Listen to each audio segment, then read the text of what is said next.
ओम शांति। 11 जून 1970 की अव्यक्त मुरली। मुरली का सार, विश्वपति बनने की सामग्री। बाप दादा पूछते, आज सदगुरुवार के दिवस किस लिए विशेष बुलाया है? आज कुमारियों का कौन सा दिवस है? समाप्ति समारोह।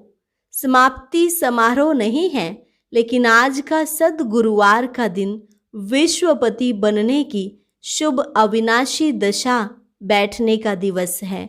समझा? तो आज बाप दादा विश्वपति बनाने की क्या सामग्री लाएंगे? जब कोई समारोह होता है तो उसमें सामग्री भी होती है। तो आज विश्वपति बनाने के समारोह में विशेष क्या सामग्री लाए हैं? ताज, तख्त और तिलक। फिर इन तीनों को धारण करने की हिम्मत है? ताज को धारण करने के लिए, तख्त पर विराजमान होने के लिए और तिलक को धारण करने के लिए क्या करना पड़ेगा? अगर यह धारण करने की हिम्मत है तो उसके लिए क्या करना पड़ेगा? एक तो त्याग, दूसरा तपस्या और सेवा। तिलक को धारण करने के लिए तपस्या और ताज को धारण करने के लिए त्याग और तख्त पर विराजमान होने के लिए जितनी सेवा करेंगे उतना अब भी तख्त नशीन और भविष्य में भी तख्त नशीन बनेंगे। इन तीनों बातों से ही तीनों चीजें धारण कर सकेंगे। अगर एक भी धारणा कम है तो फिर विश्वपति नहीं बन सकेंगे। समझा? तो इन तीनों गुणों की अपने में संपूर्ण धारणा की है। तीनों में से एक भी छूटे नहीं, तब शूरवीर का जो नाम दिया है वह कार्य कर सकेंगी। तीनों की प्रतिज्ञा की है। त्याग किसका करेंगे? सभी से बड़ा त्याग क्या है? अब सर्विस पर उपस्थित हो रही हो तो उसके लिए मुख्य यही धारण रखना है कि मैंपन का त्याग।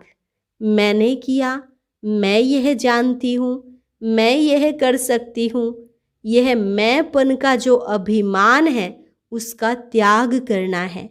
मैं के बजाय बाप दादा की सुनाई हुई ज्ञान की बातों को वर्णन करो। मैं यह जानती हूँ नहीं, बाप दादा द्वारा यह जाना है। ज्ञान में चलने के बाद जो स्व अभिमान आ जाता है उसका भी त्याग। जब इतनी त्याग की वृत्ति और दृष्टि होगी तब सदैव स्मृति में बाप और दादा रहेगा और मुख पर भी यही बोल रहेंगे। समझा? तब विश्वपति बन सकेंगी, विश्व की सर्विस कर सकेंगी। अपनी धारणा को अविनाशी बनाने के लिए व सदा कायम रखने के लिए दो बातें याद रखनी हैं। कौन सी? विशेष कन्याओं के लिए है। एक तो सभी बातों में सिंपल रहना और अपने को सैंपल समझना। जैसे आप सैंपल बन दिखाएंगी वैसे ही अनेक आत्माएं भी यह सौदा करने के लिए पात्र बनेंगी। इसलिए यह दो बातें सदैव याद रखो। अपने को ऐसा श्रेष्ठ सैंपल बनाया है, जो अच्छा सैंपल निकलता है उनको फिर छाप भी लगाई जाती है। आप कौन सी छाप लगाकर जाएंगी जो कभी मिटे नहीं? शिव शक्तियां और ब्रह्मा कुमारियां, साकार में दो निमित्त बनी हुई बड़ी अथॉरिटी यह छाप लगा रही हैं।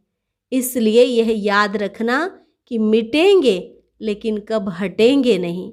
संस्कारों में, चाहे सर्विस में, चाहे संबंध में, सर्व बातों में अपने को मिटाएंगे लेकिन हटेंगे नहीं।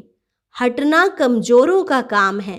शिव शक्तियां अपने को मिटाती हैं, ना कि हटती हैं। तो यह बातें याद रखनी हैं। फिर इस ग्रुप का प्रैक्टिकल पेपर कब होगा? अभी का रिजल्ट फाइनल का नहीं है। अभी तो पेपर देने के लिए जा रहे हो, फिर उसकी रिजल्ट देखेंगे। यह ग्रुप आगे कदम बढ़ा सकता है। बाप दादा ऐसी उम्मीद रखते हैं। इसलिए अब ऐसा समझो कि जो भी कर्म बंधन है उसको बहुत जल्दी काट कर फिर मधुबन में संपूर्ण समर्पण का समारोह मनाने आना है। इस लक्ष्य से जाना है। फिर इस ग्रुप से कितनों का संपूर्ण समर्पण का समारोह होता है। आज तो महाबली बनने की बातें सुनाई हैं, फिर महाबली चढ़ने लिए आएंगे तो बाप दादा खूब सजाएंगे, सजाकर फिर स्वाहा करना होता है। जितना बाप दादा के स्नेही हो उतना फिर सहयोगी भी बनना है। सहयोगी तब बनेंगे जब अपने में सर्वशक्तियों को धारण करेंगे, फिर स्वाहा होना सहज होगा। जो भी कोई शक्ति की कमी हो तो वह आज के दिन में अपने में भरकर जाना, कोई भी कमी साथ ले नहीं जाना।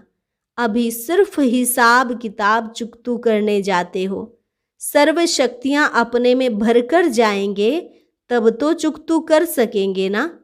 तो अब फाइनल पेपर के नंबर्स तो जब प्रैक्टिकल कर दिखाएंगे तब निकलेंगे।